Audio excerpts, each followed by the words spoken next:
Hey, and welcome to another episode of Houston Moms on the Move.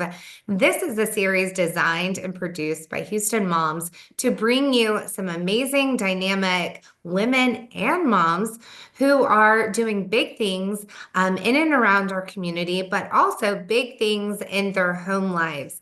Hoping to bring you inspiration, encouragement, a little bit of laughter, some levity, but also just make sure you feel like you're not alone in the trenches.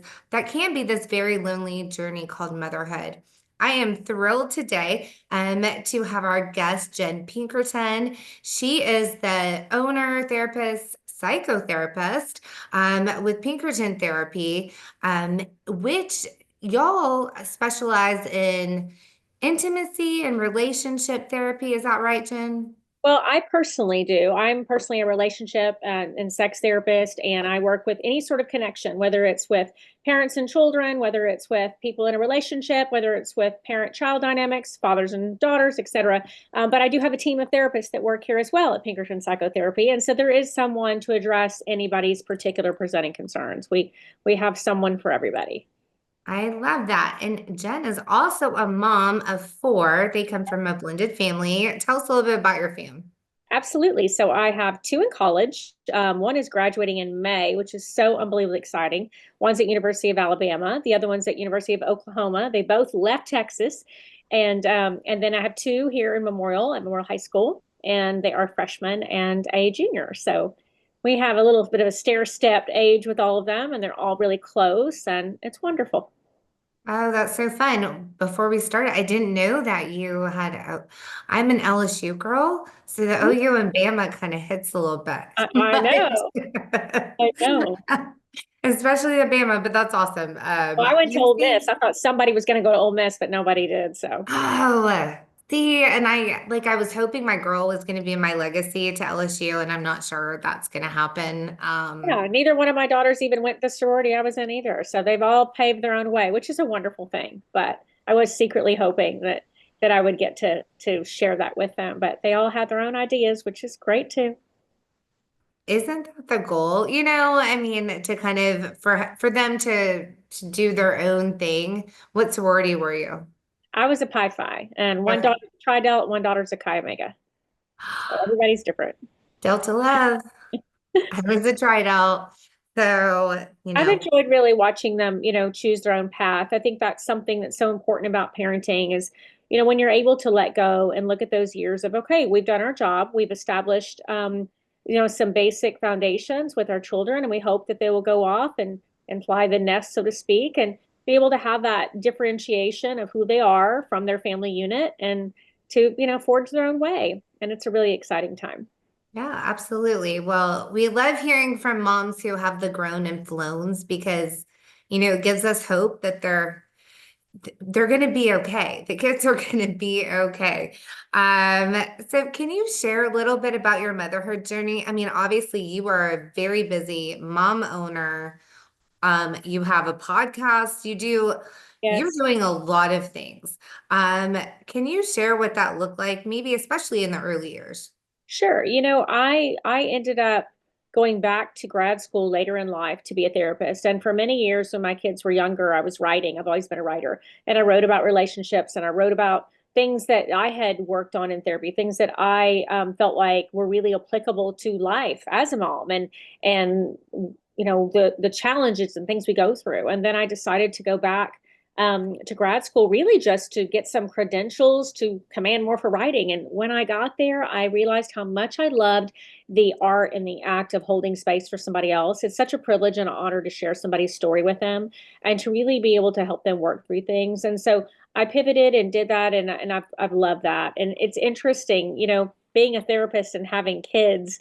Some of the time it's, please do not give me an answer as a therapist. I don't want to hear it. And then sometimes it's, hey, me and my best friend are dying to know what this means and why did this boy do this or what was this about or we feel like we're making a mistake in this friendship or how we handling it. So I think that overall they really enjoyed having that influence, but sometimes I do have to keep my mouth shut and know that they have to figure it out themselves. That's part of their journey and their own level of growth that they have to experience too. Yeah. I mean, mine on a regular basis don't think that I'm, like, you don't know anything. You know nothing about my life. So I can't even imagine if you're like, well, maybe I have a degree that says I I might think the have. older they get, they recognize that. I think all children feel this way, for the most part, at least. The older they get, there's some recognition that our parents actually have a lot to offer this, but when they're in those tween years, especially, or beginning of teen years, parents aren't cool. Parents don't know anything. But that does shift. I mean, it shifts with their own developmental growth. That's very hopeful for all of us teen and tween moms. So thank you for holding space for that because, It's because true. we It need does that happen. encouragement. Obviously, your hours and schooling and all of that. And you mentioned that you're going for your PhD Yes, I'm almost done with soon. my PhD. And so I have been in school for a long time, and that's been really challenging. The road to getting your PhD is a challenge. So my kids have known that I have always been at that laptop quite a bit for sure. But they're proud of me, and I feel like I've been able to set an example that I want them to try to further their education as much as they can as well. And my stepdaughter actually loves psychology and is really interested in it, and that's kind of exciting and fun too. So I think that it's been a great thing. And I'm glad that they've been able to see that in me. I'm glad they've been able to see that I've achieved goals that I wanted. When I first started, I didn't have a podcast. I wasn't a public speaker. Now I will have a PhD. I've got a book coming out. I've got a lot of things in the pipeline that, they saw me work and hustle to get. And I think that's a great lesson to give to your children as you're a working mom, to be able to show that reward and that sense of accomplishment and what that means to me, and to be vulnerable enough to share that with your children, I think is the key. I think sometimes moms are working so hard but they don't share, maybe for Mm. think their kids have a lack of interest, or maybe they're just unsure how to do it. But I think there is a sense of, if you will give your children a little bit of your story, I think most of the time, even if they're not very receptive in the moment, they absorb that and think, wow, later, that's really impressive that my mom was able to do that. I think that's such a key point that not that you're trying to force it on them, but that they understand that you are not like it feels like you should be their entire world, but we have functions outside of just being our kid's mom, right? But still that takes a great deal of balance. So that they don't feel neglected, that work is getting done, that your clients don't feel neglected, your podcast is getting up. How do you find that balance? What are your tools? Like what helps you? It's really hard. I mean, I think you have to have an understanding in your family unit of what your schedule's like too. My husband does a lot with basketball with my stepson, so that keeps them both very busy. I feel like when my older girls, they're in college, were at home, it was harder to juggle all that. But now with the two older ones in college, it's a little bit easier. And my stepdaughter and I have we have dinner dates and plans of what we do, and she knows when I'm working, when I'm not. My older kids know when I'm working, when I'm not. I have a schedule and they know it. And so we're able to figure it out. Just like my husband knows the nights I work late and the days I don't. And I think with any family, whatever it's about, you just have to work together. You've got to communicate that, and it has to be a priority and an understanding that it's important to me. Yeah, so very much a schedule thing is what I'm For hearing. sure. I mean, I think you have to do that. But I think it's overall that the overarching theme is communication and Mm, being able to talk about that, so that there isn't any resentment. There isn't a situation of, I'm dropping the ball on this. There's an understanding of, this is what I can do and this is what I can't. And I think learning how to set boundaries in your own life in every way, shape, or form is important. And be able to say, I can't do this, but I can do this. So here's mm, how I would like to adjust. This is how I want to be flexible, if that can work for everybody. yeah. So that's your no, but here's my yes kind of. Exactly. I Uh, mean, I think that when we can face things that are struggles or problems, and we can come up with some solutions, things automatically feel a little bit better. But it just takes some, cohesiveness and a little bit of everybody working together, and some general respect about what's going on in the family. just a great deal of patience, I would assume. And a couple of months ago, we had on Catherine Center. She's an author, New Okay. York Times bestselling author, and her kids are older now, and like yours in college. And some of her stuff just had to wait Mhm. until there weren't littles at home. And it sounds like yours has maybe been Well, I couldn't have done everything I'm doing now when my kids were really little. I divorced their father when my older girl's father when they were very young. And there was a time period in that I was a single mom, and that's a struggle with scheduling and organizing how to do it all. And it was hard. I could not have done things then. But when they got a little older and I also got remarried, then that changed my dynamic enough and my time level enough to where then I was able to do that. I was able to finish my graduate program and then to go on for my PhD and to open my practice and do all these things. So I do think timing has a big thing to do with it. And I personally felt as though, it was a time for me to focus on me and to be able to achieve some of my dreams, and the family unit could sustain that. It was going to work. It was going to be viable to be able to make sure everybody's needs were met. And I could also do that for myself. And I wanted to be able to do that before my kids went to college. That was also important to me too. I didn't really want to be in school the same time they were if I could avoid it, although Yeah. there's been some overlap with the PhD. Um, but that was important to me too. And so I do think that timing is important. I think you have to look at your own specific children's needs because every child needs something different at different times. And it Mm. just happened to work for me in that way. I knew what each child in my family needed and didn't need. And I knew with the timeline with my husband, what his life was like, what would work. So I was able to make it work. And in hindsight, I'm so glad I did because I'm really happy with where I am now and all that that's down my pipeline and what's to come.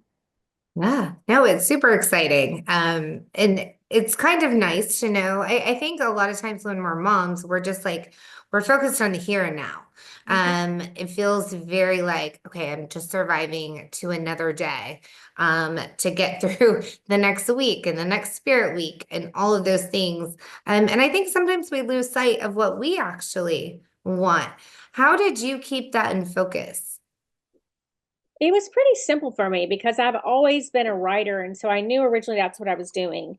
And then once I was in grad school and decided to become a psychotherapist, I still maintain that writing. I still write a monthly article. I still do a lot about that. And I write about therapy. I have a podcast where I talk about therapy. I have a pretty big social media presence where I talk about therapy. And so it's all still connected. And I feel like I never left what my original love was. I just sort of broadened it and expanded it, and then here I am writing about what I do that's going to be in a book. So I feel like I've kind of stayed true to what I've wanted all along, but I've been able to add two things that enriched it and made it broader. And I've been able to marry all the things that I love doing while still maintaining being a mom, which is the single most important thing to me. Yeah, absolutely. So, um, all of the people who need attention from you, your husband, your children. I know you're obviously with your husband, you're an intimacy sex therapist. So, um, your children. Not as easy as it seems. You would think that makes things great, but just like kids don't want to hear the therapy version, neither do spouses. So it doesn't make that so simple. What do they say that don't marry a mechanic or nothing will ever be fixed in your house. Well, it's Oh, saying, it doesn't always work at home that everything is picture perfect. that is 100% fair. He's a lawyer, and I Um, say, don't lawyer me, and he'll say, well, don't therapize me. So there you go. oh gosh. Yeah. No, I have a story about that. We'll get to that. Um, but all the people who need you, how do you carve out time for yourself? Like, what is Jen's time for her? Self-care is super important. I mean, whether I was a mom or not, especially in the job that I'm in this profession, it's heavy. We deal with heavy things during the day. There's obviously a lot of trauma work that comes across in what I'm doing with relationships, and it's heavy. And so there has to be a disconnect. There has to be a time in which you leave it, in which you really focus on the self-care and doing things that bring you joy. And I try to really focus on not only the things that downregulate my nervous system and give me a sense of calmness. I also try to have very healthy dopamine hits, things like doing a cold plunge, like going to do yoga, the things that make me happy, reading, and then trying to make sure that I leave that time for myself and I don't overbook and I don't have too much on my plate. And I'll be honest with you, it's a challenge for me because I'm kind of a doer. I'm kind of an Mhm. overachiever, and that can be a hindrance often. And so I have to schedule it. My calendar looks like this is my day off and I don't put anything on it. And I really try to honor it, that I leave that day for myself to do the things that bring me joy. And I visit my kids in college a lot, which is really fun. If you ever told me I was going to love going to Norman, Oklahoma and Tuscaloosa, Alabama, I would say that those were not on my travel, to-do list, but I actually have loved both experiences. And so I visit them a lot, and that's a nice way to check out too, from my job and from work.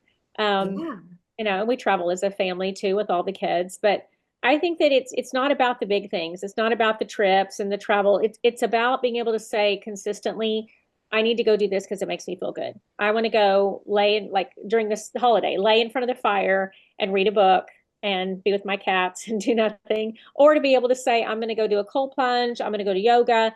I'm going to, go practice some mindfulness. I'm a huge meditator. I'm big into that. I'm big into all the things that from a wellness perspective give us natural dopamine. So it really is a focus for me. And it wasn't years ago. I got to a place where I had to really start doing that. And I could see some significant changes in my life when I did it.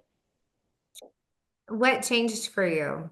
Was I it? think that I felt more of a sense of calmness. I think I felt more of a less sense of urgency to get everything done and to be very type A, like I have to do this, everything scheduled.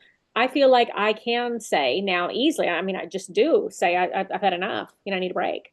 And I'm Hmm. going to do the things that make me happy for a while. And I'm not going to feel any guilt, shame, or blame about it. I'm going to actually enjoy doing the things that bring me joy and carving out more times to spend time with those I love. Sometimes that can be hard with friends and family, not spending enough time because we only have so much time in a day. So that's a big thing for me that I try to focus on too. And I think we all have to do that. We have to prioritize in our life what matters to us. And sometimes self care is absolutely last on the list. Yeah. Well, I think it's important what you said that you have to honor yourself in your space though, too. I'm you can't pour from an empty cup. So That's right. we all, we need to And in it's having between the boundaries. It's yeah. learning how to say no. It's learning how to say, oh, that sounds really fun, but you know what? I'm too spent right now. I have too much going on. I can't do it. I really wish I could, but I can't. Can And I sometimes ask that can be hard. you, what age what age were you more comfortable saying that? Was it an education standpoint or like, I think because the older you get, it does get easier the older you get. I think you get I, less of a concern of what people think. But I yes. think some of that is with what I do for a living also because I'm reminded of it consistently. But I think some of it is also in my early, very much younger years. I'm about to be 53 years old, but when I was much younger, I was very much a people pleaser. I did not have that ability to set boundaries. I did not have the ability to do that. I wanted to make people happy. And I learned later on that if I'm making people happy at the expense of my happiness, then there's no joy in that. And so that Mm. was a shift for me, a shift in the way I looked at the world and the shift the way I looked at myself. So, because I'm going to be 45 this year. So Okay. I have found like ever since I turned 40, it was like also during COVID too. So I'm like, I have no problem saying no anymore. Good. And it has gotten easier. What would you say to the mom who just feels like she has to say yes to being the room mom or the team mom or bring the snack mom or all of the things that are pulling us in 18,000 directions where you feel like you're not going to be the good mom if you Mhm. don't do these things. What would you tell her right now? Well, two things. First of all, I would say, how is it serving you? Because if we continue to do something, it's serving something in some way for us. And you have to dig a little deeper to figure that out. The shoulda, woulda thing that I should be doing this, the blame, the game. Obviously, there's some sort of narrative, some sort of inner loop going on in how you're talking to yourself that's making you think you need to do that. And why is that? Do you think you're going to be less than if you don't? Do you think that your identity is measured by your contributions that you do in a classroom? Well, obviously it's not.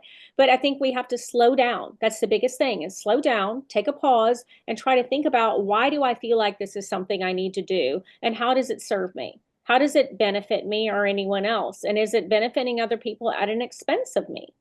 Because if we're Mhm. not doing it with joy, we really shouldn't be doing it. Other than the things, the basic things we do have to do in life. Sometimes nobody wants to go to work. That's why they call it work and not play. Sometimes, we don't want to pay our taxes. There's things we do have to do. But for the most part, we want to try to be able to look at life in a way of I'm going to do things that make me happy. And if being rude mom and doing all that is something you enjoy, that's amazing. Do it. But if you feel as though I'm spread too thin, I'm dreading it, and this isn't fun to me, then no is also a complete sentence. You can simply say no. And if anyone does judge you for that, if you feel as though there's some internal judgment going on, that's something about you that you might need to come talk to somebody about, because that's not going to serve you. You know, long term, it's not going to serve you. Then you missed out on other things that could have brought you joy. There's resentment, and it breaks us down and wears us down. And we're not designed to do that. You know, we're here to experience joy and love and have a life where we feel really happy. And I think the internal is often, stronger than the external forces. I Almost mean, always. It's the loop, it's the feedback loop that we have, our yeah. inner voice in our head. And most of us don't talk kindly to ourselves. Most of us don't understand how important compassion and curiosity and connection are. Yeah, preach. My therapist Taylor is probably watching this right now, and she's like, I told you, you are Exactly. not defined by what you do. Listen to her. That's true. That's I true. mean, it's so hard, and I think I don't know if it's a woman thing, a mom thing, a martyr thing, whatever it is, but I love the advice that you gave. Um, The so mental load I'm, is hard. I mean, the yeah, mom thing, as you say, the mental load for a mother is really challenging. You know, it's not just as simple as it looks on paper. It's the mental load of remembering every detail, thinking about every detail. And sometimes that division of labor is challenging and hard in a family unit. And sometimes it always defaults to a mom, and that's really difficult. And you know, I urge women to look at your life and figure out you don't have to be the one that carries all that burden. There can be distribution of duties. There can be things you say no to. There can be new ways to live your life. We don't have to continue doing the same way that we've been doing things all along just because that's the way we do it. We actually have the ability to be autonomous and decide this doesn't work for me. And so now we need to make a change. could run through a wall right now. I mean, but it is, I mean, that mental load is so real. I was out of town this weekend and I was meal planning from Dallas to like get everyone set for the week. Mhm. Just so groceries could be picked up. So that way when I rolled into town that I could make dinner. And I don't know why I do that to myself. And It sounds great in theory that you're meal planning to be more productive for your family and be efficient. That sounds theoretically beautiful. But if you're feeling though, why am I doing this? This is not causing me any joy. I'm dreading it. I feel like I'm out of town. I shouldn't have done it. Then I would say maybe you shouldn't have done it. Maybe we need to look at a different way where you can figure out how to get those things done so that while you're out of town, you can just experience that joy and rest and relax. But but it's I hard. mean, It's not that easy. It is a difficult thing, and it is you do it hard. by practice, you know? It is hard. And so that kind of leads me into one of the last questions I have for you, since you are like the sex intimacy therapist specialist. I mean, with the moms carrying the mental load, a lot of times, um, or a lot of the time, we may have some little resentment towards our partners, who maybe their brains aren't working that way. Mhm. But then we need to connect, Right? not only in like the kitchen, but like in the bedroom. So That's right. what is like your, I don't know.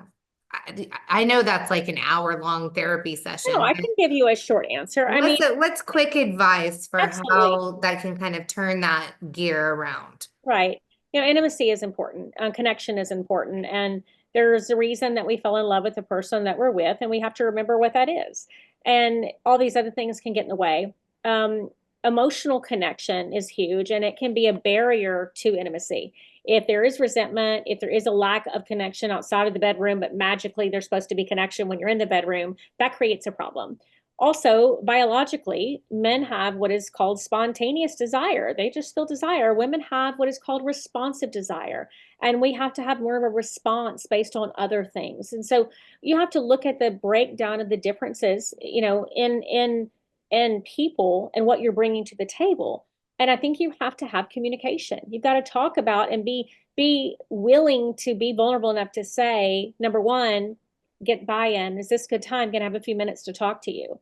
And then when you have that buy-in to say, hey, I want to connect with you more. I want to have more intimacy. I want to do that. But sometimes I'm feeling this disconnection because of ABC. You know, I would like to express that and share that with you and hope that maybe we can figure out a way to resolve that together. You know, the approach is huge. It's sometimes we lose our message and our delivery. And if we can master the delivery to be able to share that, ask for buy-in, to have a conversation that's meaningful, and express how much we want to have that, but be able to share this is what's in the way. I hope that there can be a healthy partner also these are two healthy partners that can have a healthy Right. conversation, which can talk about things that are important.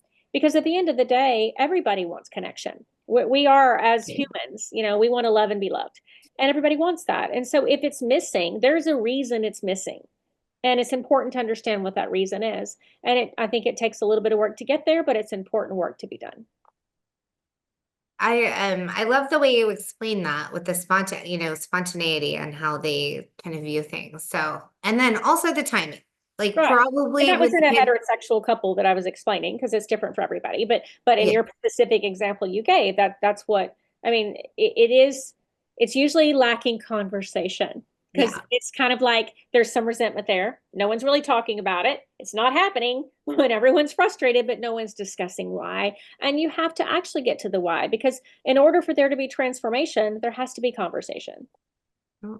And the timing there is crucial because you don't want to do it when your kids are like throwing fits over homework and everyone's mad, the dinner got a little burned, like it's not in those times. So And it's important and it deserves some importance in the way that it's brought up and the delivery of it and the timing of it. And, every couple should carve out time for each other. It's experts will say that, if you're not having 90 minutes once a week to talk and connect, you're at a deficit. And so it's important to try to find that time to be able to connect with each other in whatever ways work for you.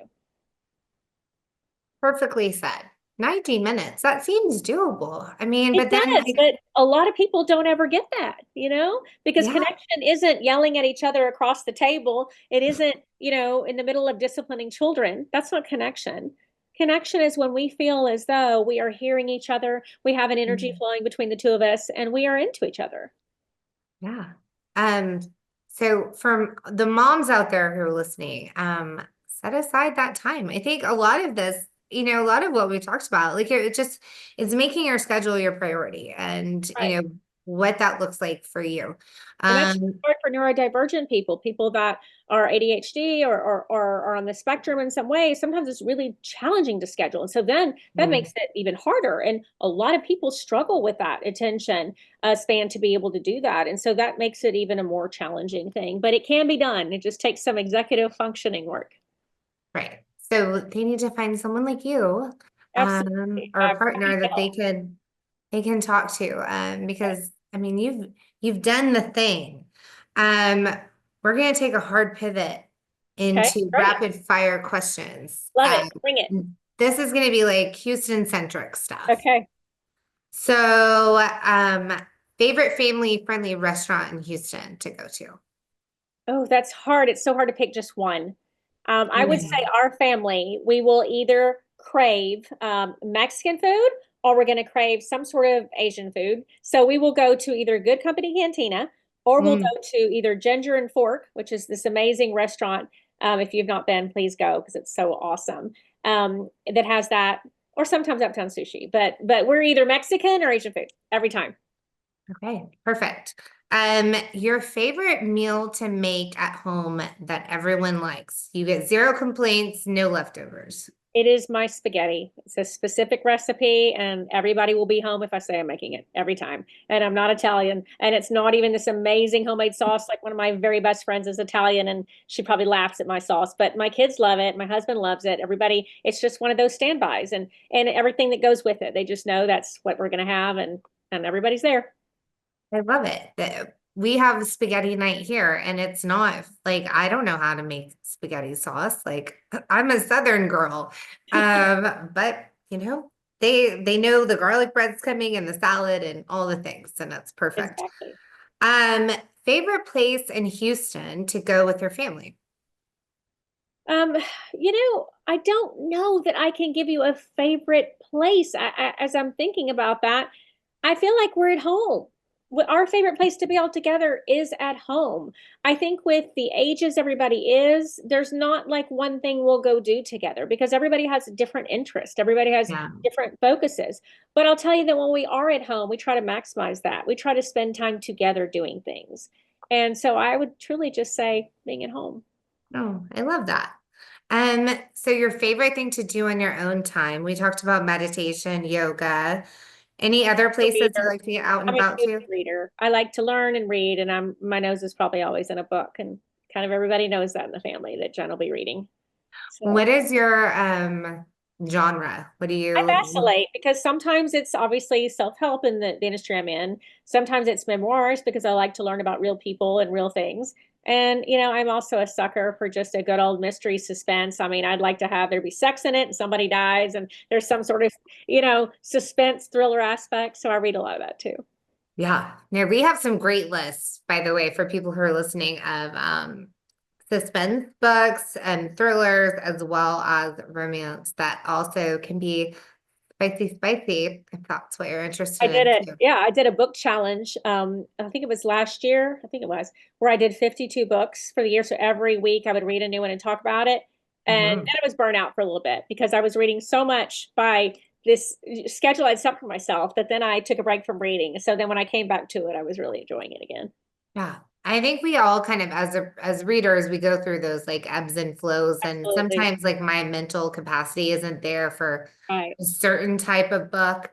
Right. Um, but like Am I right gonna now I'm just craving like all the romances like Oh, the as romance is wonderful. Yeah, for sure. We all love that. I mean, we can put like ourselves in a different place mentally. yeah, I want all the small town farmer ranchers right now and Hallmark special, right? Um, yes, with a so little spice.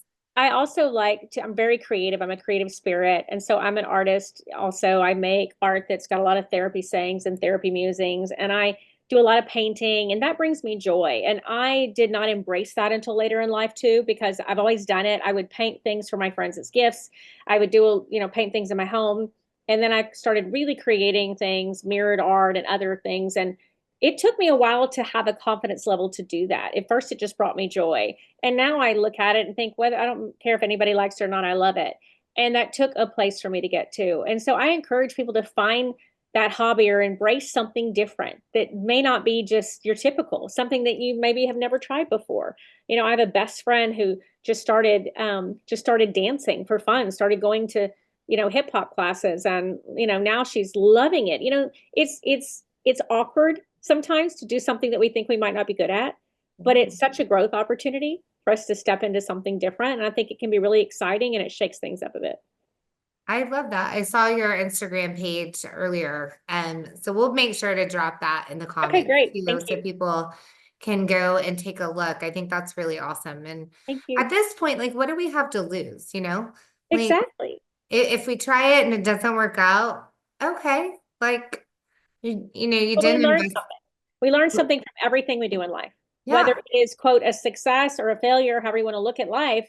To me, everything's a growth opportunity and everything is going to be an experience where we're going to learn from it. And if we look at life as whether we either, won or we lost, I think that's pretty, that's a sad way to look at things. I think that Mhm. everything's a journey. We're going to learn something new, experience something new, figure out things as we go. And the more open-minded we are to opportunities, I think the more open-minded we are to being able to capture that kind of joy and happiness that we're all really seeking. Love it. And then the last one's a doozy. It's a hard Okay. one. What is it? Um, Favorite thing about being a mom? I would say that connection with people that really know you. You know, my kids know me, and it's nice to have that connection with it's very authentic, it's very real. It's the time invested, and to be able to know that that sustains over time. It's one of the few things we can count on is that feeling of connection with those people, our kids, the people that we're closest to. And for me, that is the kids for sure. They are an extension of us, which is Sure. it's the biggest compliment and also the scariest thing in the world. That's right. Uh, but thank you for being such a great example for moms in Houston and doing things and getting out there and putting your hands and not knowing what is going to come back, but making it successful. It's really fun to watch you rise, and knowing that you're also doing it a little bit later, not later in life. It is. It is. It's on the latter end. I mean, this didn't happen in my 20s for sure. So, Yeah, yeah. and so it's we're not done. We're not done as moms. No, I'm not done. I'm going to be kicking as long as I can. Yes, I Got mean, a lot more up my sleeve.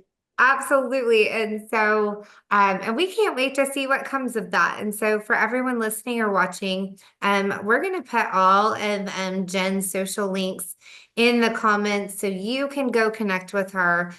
She has some great videos on Instagram, Thank you. on everything from relationships to sex to intimacy to friendships. You can go down a rabbit hole there. And so I encourage you to go and take a look at all of her videos and then take a look at some of the things she's doing with her art.